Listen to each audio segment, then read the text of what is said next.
Amazina yanjye nitwa Mwiza Maria Odeta, nkaba ntuye mu mudugudu wa Rukiri, akagari ka Nyamirama, umurenge wa Gitoki. N'ubundi umugabo wanjye yafashe umwana we ku ngufu, byari isaha ya saa 5 z'ijoro. Njye nakoresheje ibishoboka byose nk'umumama, byarambabaje cyane. Umwana n'ubundi mujyana ku kigo nderabuzima cya Gitoki. Mugejeje ku kigo nderabuzima cya Gitoki, n'ubundi umuganga nasanzeyo bamwita Janine.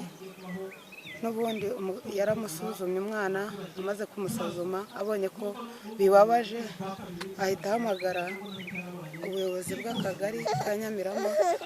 Ubwo n'ubundi bahita bafata umugabo, ngewe bahita banyohereza ikiziguro.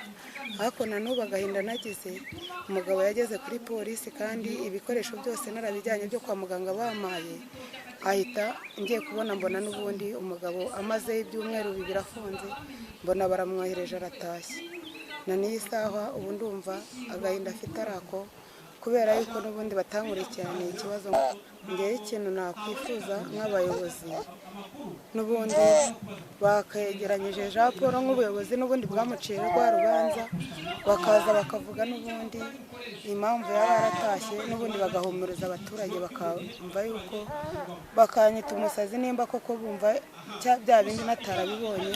N'ubundi nanjye nkagira agaciro muri wa mudugudu wa Rukiri, batagomeje kumpindura ngo ndi umusazi kandi narabyiboneye amaso. Ikibazo cyane nakigejeje ku buyobozi, barakizi no kuri polisi barakizi, ariko nagiye kubona mbona umugabo ararekuwe, natazi uburyo arakimbirane twagiranaga cyari ikibazo cyo gufuhirana. Umugabo wanjye yarafuhiraga cyane, no kujya mu isoko twarajyanaga.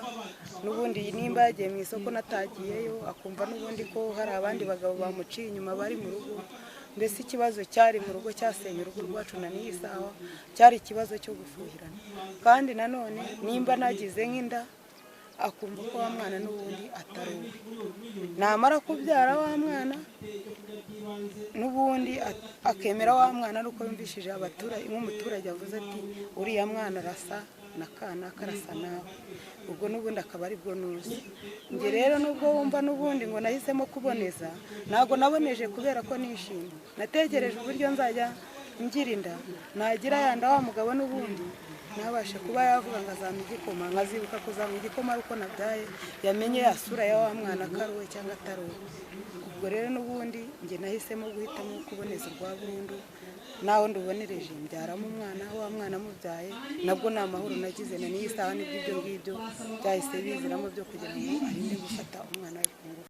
Imyaka 17 mu bibi byose twagiye tubonana, yabanjije kujya nyirukankana n'imihoro ku gasozi, abantu barabizi. Ibyo byose n'ubundi mbasha kubyihanganira, bikagarukira hano ku muyobozi w'umudugudu, nabamusize n'ubundi aho ikintu nihishe icyo ari cyo cyose akagitema.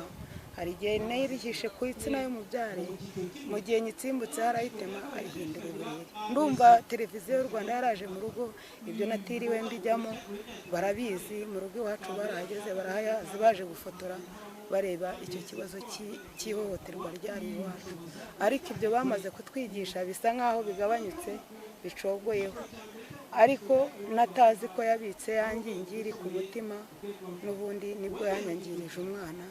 Birambabaza, na n'ubu bikimbabaza, ku buryo aho mpagaze ku bwanjye ari ibishoboka n'isi yamira nkabisa, nkava mu mudugudu wa Rukiri nkabasha kuvamo, kubera n'ubundi umugabo wanjye yarampemukiye.